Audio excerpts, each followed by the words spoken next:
Question that I get asked the most, and it really doesn't matter where I'm at. I can be delivering an all Spanish speaking seminar to a group of business owners in Bogota, Colombia. We're doing a sales presentation in Jalisco, Mexico. We're doing a business growth event right here in the States. That question is, Milton, tell us your story. I mean, we see that you're impacting lives around the country and around the world. And besides that, we've heard about your books. And most importantly, we've read about how you've aligned yourself with the biggest brands in personal growth and sales performance. How did this whole thing start for you? And I must tell you that when I share my story, either one of two things occur. Either I get extremely overcome or I get super excited.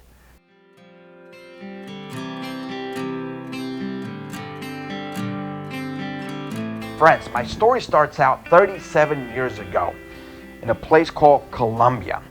I remember as if it was yesterday where my parents had sent for my brother and I for what he and I thought was the biggest vacation of our lives. I mean, 4 plane rides later in a speedboat ride from the Bahamas into Miami, and then a 24-hour trek on one of those Econo Lodge vans from Miami to New Jersey. We had made it to our new home. And I remember that as I got to where my parents were, they embraced us, they gave us winter coats, and they quickly moved into action to share with us what was really happening.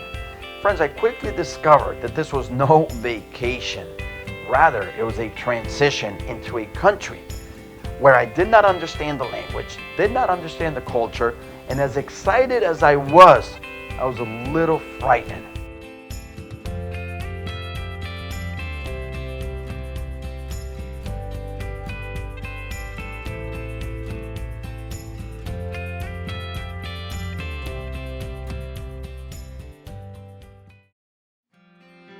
And I share that story with you because, from early on, I know what uncertainty is all about. But at the same time, I also learned what adaptation was all about. That in other words, adaptation would become my biggest friend.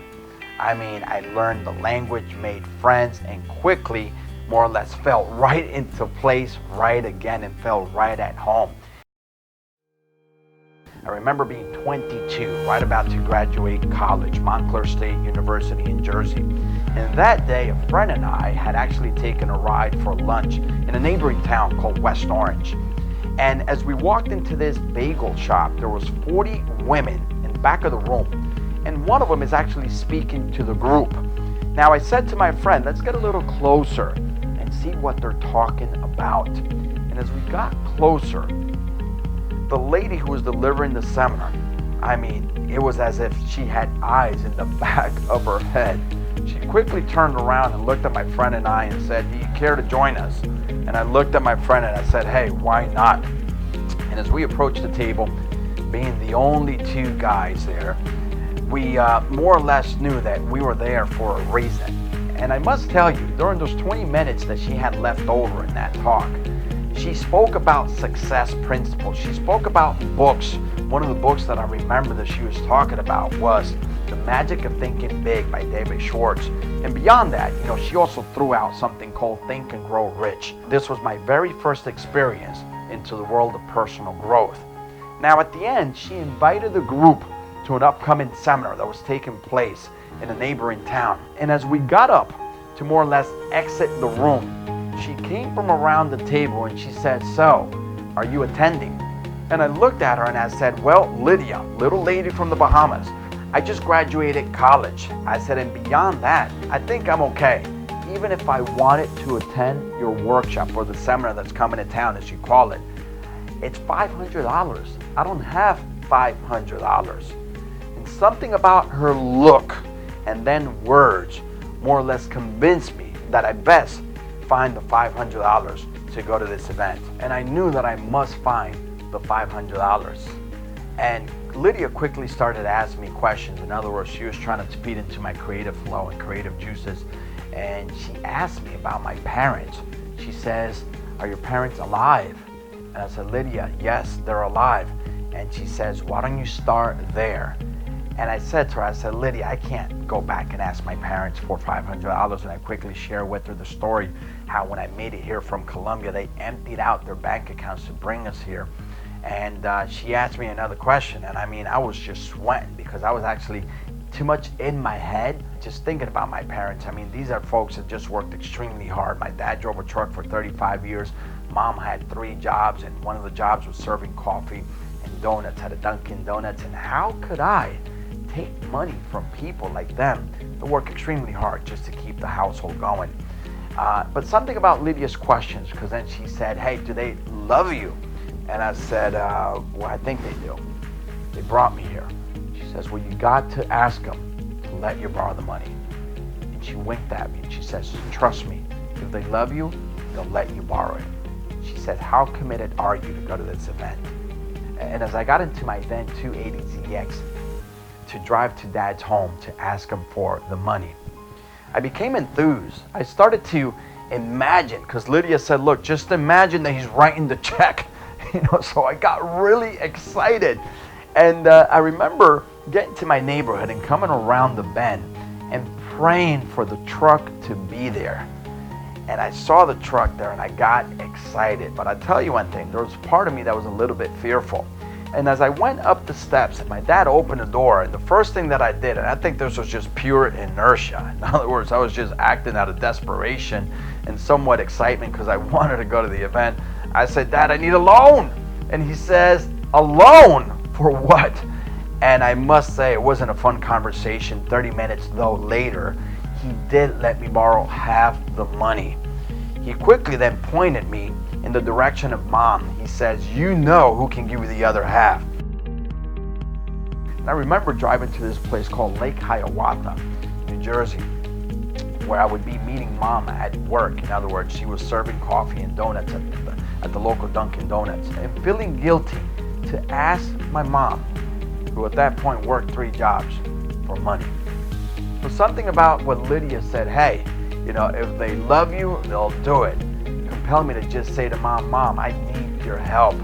And I must say it was a little easier with Mom than it was with Dad, and she let me borrow the other half, and I put that together, and I went to my first ever event to go see this gentleman, Tony Robbins, and my life radically changed. I remember going to that event. Every change that has happened in my life has happened because of just being open to the good things, open to the struggle, embracing the good and the not so good. And going to that event and sitting there, taking notes, getting excited about my new powerful and compelling life, and leaving that event equipped with a little bit more than what I had to now tackle my biggest dreams that I had more or less created crystal clarity around at the event, which was this, that I wanted to make a difference. In other words, I created an identity of a person that wanted to just go out there and change people's lives. How I was going to do it, I'm not really sure how I was going to do it, but I was just excited about the fact that now I can get the chance to create the life that I wanted. And friends, fast forwarding till now, it hasn't been easy. I mean, I've lost a lot and I've also won a lot. But I must tell you, all along, it was totally worth it.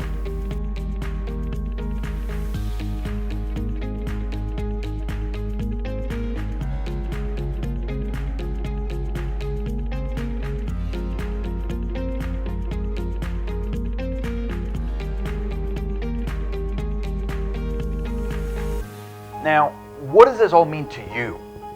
Well, I hope that my story does one of 2 things. Number 1, it reminds you that life is not a straight arrow up, that things are going to happen, that the road to success is going to be laden with obstacles. And many times those obstacles are put there by your Creator, I believe, just to test your character and your level of commitment, to identify how much you're willing to endure the pain. See, I call it the instant pain for a lifetime of gain. And I've been there. I've won a lot, but also I've lost a lot. But I realized throughout life that losing is a part of winning and vice versa. That I've actually learned more from the many losses than I have from the many wins. And number two, that you get excited about the fact that if I can do it, coming from a different country, not knowing the culture, being challenged with many different things. I mean, I don't come from a family of trainers or speakers. I don't come from a family of entrepreneurs. My family, they're blue collar people, hardworking people that, one day they want it better and they risked it all. And by the way, now that we're talking about risk, one of the things that I think that we all have to master is the concept of taking risk. Taking risk is good. It's one of the most important things that we could do. Because think about this, guys.